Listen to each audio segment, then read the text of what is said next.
Hi, welcome to Richard Kabili YouTube channel, and for today's tutorial, I will be teaching you on how to turn on and off next rotor haptic and voiceover on iPhone X. But first, kindly subscribe to this channel and don't forget to hit the subscribe button and the bell to notify you for the new updates. And let's start.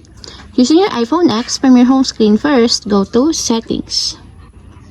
Then in the Settings, scroll down and find the Accessibility, then tap. Then in the Accessibility, go to Vision section and then tap the voiceover. Then in the voiceover, scroll down and tap the audio.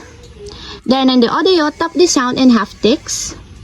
Then after that, in the sound and haptics, scroll down again and go to voiceover feedback section and then tap the next rotor. Then in the next rotor, find the haptic, and as you will see, there's a switch button located on the side of it. Then all you have to do, just tap it to enable until it becomes green. And if you want to disable or turn off, just tap again the switch button, just like this. And that's it, we have successfully turned on and off next rotor haptic and voiceover on iPhone X. If you have a question, kindly comment down below, and don't forget to hit the subscribe button and the bell to notify you for the new updates. And thank you for watching!